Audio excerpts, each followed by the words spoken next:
আসসালামু আলাইকুম। আমি নাটোরের মেয়ে সুমাইয়া আক্তার আছি আপনাদের সাথে। আশা করছি আল্লাহর রহমতে যে যেখান থেকে আমার আজকের ভিডিওটি দেখছেন সবাই সুস্থ আছেন, ভালো আছেন। আমরাও আলহামদুলিল্লাহ অনেক ভালো আছি। আশা করছি আমার আজকের ভিডিওটি আপনাদের অনেক বেশি ভালো লাগবে। আর যদি ভালো লেগে থাকে প্লিজ একটি আমার ভিডিওটিতে লাইক দিয়ে দিবেন। আর যদি আপনি আমার চ্যানেলে নতুন হয়ে থাকেন প্লিজ আমার চ্যানেলটি সাবস্ক্রাইব করে রাখবেন, তাহলে আমি ভিডিও ছাড়া মাত্র আপনার কাছে নোটিফিকেশন পৌঁছে যাবে। আজ কয়েকদিন থেকে প্রচুর পরিমাণে গরম পড়েছে, আর এই দিকে ঠান্ডা পানি খেতে খেতে তো আমার নাজেহাল অবস্থা। তো আমার এত পরিমাণে ঠান্ডা লেগেছে, এখন মনে হচ্ছে কেন ফ্রিজে ঠান্ডা পানি খেয়েছি। ঠান্ডা পানি খেলে আমাদের হয়তো সাময়িক ভালো লাগে, কিন্তু এটার কিন্তু অনেক সাইড এফেক্ট আছে। যাদের ঠান্ডাজনিত সমস্যা আছে, যাদের অ্যালার্জির সমস্যা আছে, এই সমস্যাগুলোকে কিন্তু বাড়িয়ে দেয়।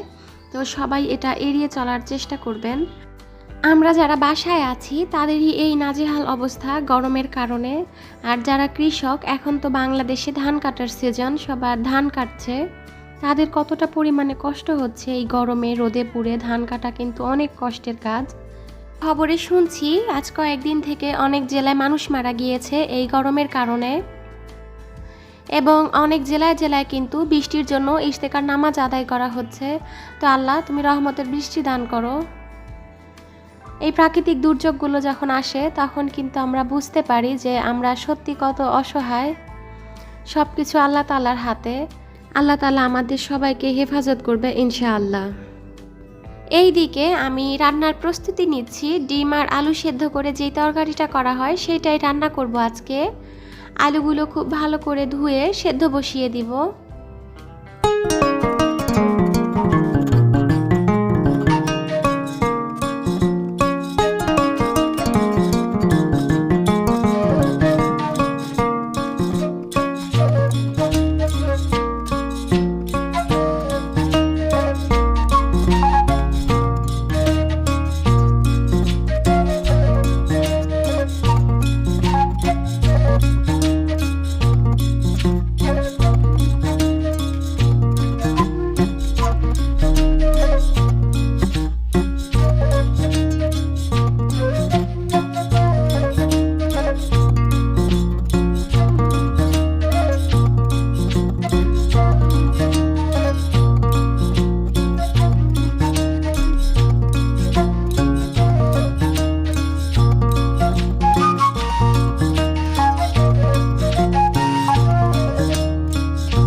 এই তরকারিটা আমার মেয়ে অনেক বেশি পছন্দ করে। আজকে শুধু একবেলার জন্যই রান্না করছি, এটা শুধু আমরা রাতে খাবো। তো পরিবারের সদস্য যেহেতু 4 জন, 4টে ডিম দিয়েছি। আর ডিম সেদ্ধ করার সময় সামান্য পরিমাণে লবণ দিলে যখন আপনি ডিমটা ছিলবেন একদমই কিন্তু লেগে থাকে না। অনেক সময় দেখা যায় খোসাটা আটকে থাকে, তখন ডিমটা ভেঙে যায়। তো লবণটা দিলে এই সমস্যাটা আর হবে না।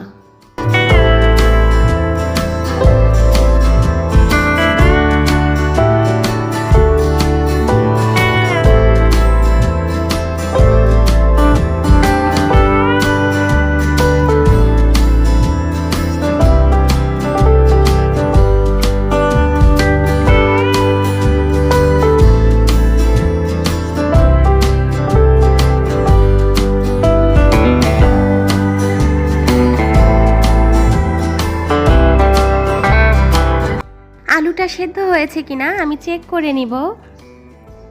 এই তরকারিটা রান্না করতে এসে নওগাঁর আলুঘাটির কথা মনে হয়ে গেল। যেহেতু আমরা নওগাঁতে থাকি, নওগাঁর কিন্তু একটা বিখ্যাত খাবার হচ্ছে আলুঘাটি। আমি যখন প্রথমবার ট্রাই করি আমার কাছে অনেক ভালো লেগেছে, এখনও অনেক ভালো লাগে। আমাদের নাটোরের ওদিকে যারা আলুঘাটি করে তাদেরটাতে কিন্তু এরকম টেস্টটা আসে না। তো প্রত্যেকটা জেলাতেই একটা স্পেশাল করে খাবার মনে হয় থাকে, তাই না? আমাদের নাটোরের নাম নিলেই কিন্তু কাঁচাগোল্লার কথা মাথায় চলে আসে। আমাদের বিখ্যাত খাবার হচ্ছে নাটোরের কাঁচাগোল্লা। এছাড়া নাটোরের আরও অনেক কিছু সুনামধন্য জিনিস আছে যেগুলোর কারণে নাটোর অনেক বিখ্যাত। যেমন নাটোরের বনলতা সেন, নাটোরের উত্তরা গণভবন, নাটোরের রাজবাড়ি। আর ইদানিং কিন্তু আমাদের গ্রিন ভ্যালি পার্কটা অনেক বেশি সুনাম বয়ে এনেছে, অনেকে এটাকে চিনে, সবাই আসছে এবং প্রত্যেকেই কিন্তু অনেক প্রশংসা করে। নিজের জেলা বলে কথা, স্পেশাল তো হবেই। যেখানেই থাকি না কেন, যেখানেই যাই না কেন, নিজের জেলার জন্য অন্যরকম একটা মায়া কাজ করে, এটা কিন্তু প্রত্যেকেরই। আর সর্বোপরি শেষ কথা হচ্ছে কি জানেন, আমাদের বাংলাদেশটা কিন্তু সত্যি অনেক বেশি সুন্দর। আমাদের সাথে গল্প করতে করতে আমি যে আলুটা সেদ্ধ বসিয়েছিলাম এগুলো কিন্তু সেদ্ধ হয়ে গিয়েছে, এখন ছিলে নিব। আলু ছিলতে কিন্তু বেশ অনেকটা সময় লেগে যায়, তো আপাতত আমার সেই সময়টা লাগছে না, কারণ আমার ছোট্ট পরীটা এখন তো আর ছোট নেই, সে ধীরে ধীরে বড় হয়ে যাচ্ছে। আর সে এখন আলু সেদ্ধ বসালে ডিম যদি দেখে এগুলো কিন্তু সেই ছিলে দেয় আমাকে, আর আমি বারণ করলে অনেক বেশি মন খারাপ করে, তো নিষেধ করি না, সে আমার সঙ্গে সঙ্গে এই কাজগুলো করতে অনেক পছন্দ করে। আপনারা যারা রেগুলার আমার ভিডিও দেখেন তারা তো জানেন যে আমার একটি মেয়ে এবং একটি ছেলে রয়েছে। ওরা দুজনই খুবই ছোট, আমার মেয়ের বয়স 7 বছর আর আমার ছেলের বয়স 2 বছর কয়েক মাস।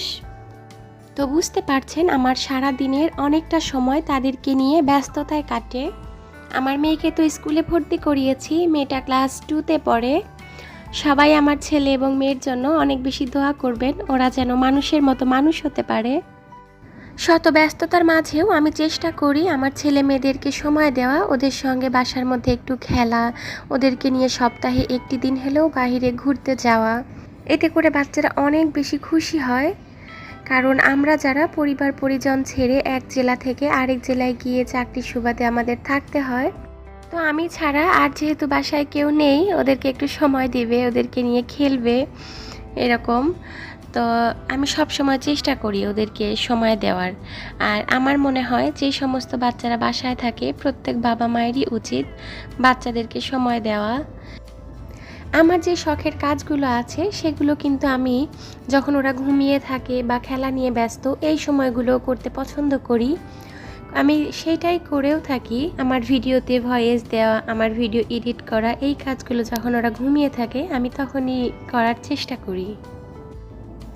আমি কিন্তু আমার চ্যানেলটা যখন প্রথম ক্রিয়েট করেছি এটা কিন্তু বেশ অনেক কয়েক বছর আগে, কিন্তু আমি কোনো ভিডিও আপলোড করতে পারিনি। বেশ কয়েকটা ভিডিও দিয়েছিলাম, 8-10টা সম্ভবত। তারপরে আমি আর কন্টিনিউ করতে পারিনি। এর মধ্যে আমার ছেলে হয়েছে, অনেক কিছু জীবনে পরিবর্তন এসেছে, সেই সুবাদেই কিন্তু আর দেওয়া হয়নি।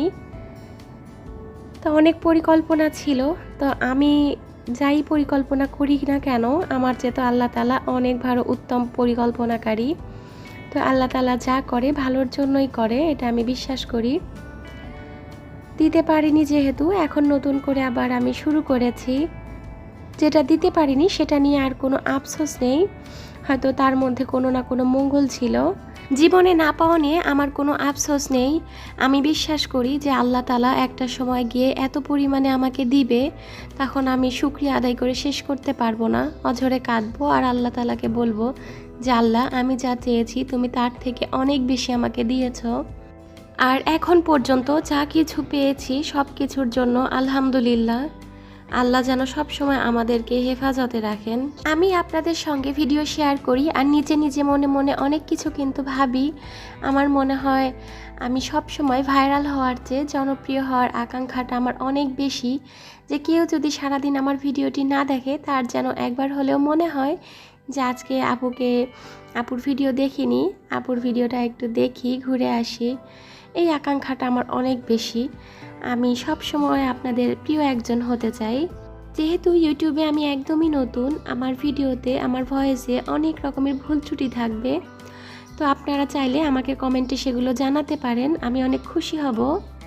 আপনাদের সঙ্গে যখন আমি কথা বলি আমার সময়টা কিভাবে যে চলে যায় আমি বুঝতেই পারি না। ভিডিওতে কি দেখিয়েছি সেই বিষয়ে তো কিছুই বলিনি, আজকে আমি রান্নাটাই আপনাদের সঙ্গে মূলত শেয়ার করলাম। আর এদিকে কাপড়গুলো গুছিয়ে রেখেছি, সেগুলো আমি এখন ওয়ারড্রোবে উঠিয়ে নিব। রান্নাটা কিন্তু আমার শেষ। প্রিয় মানুষের সঙ্গে থাকি বা প্রিয় কোনো কাজ করি তখন সেই সময়টা কিন্তু খুব দ্রুত চলে যায়। আমরা হয়তো সেটা বুঝতেও পারি না। আমি কাপড়গুলো গুছিয়ে রেখেছিলাম, এখন সেগুলো ওয়ার্ড্রোবে উঠিয়ে নিচ্ছি।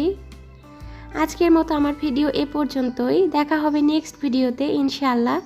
সে পর্যন্ত সবাই সুস্থ থাকবেন, ভালো থাকবেন আর আমাদের জন্য অনেক বেশি দোয়া করবেন। আসসালামু আলাইকুম।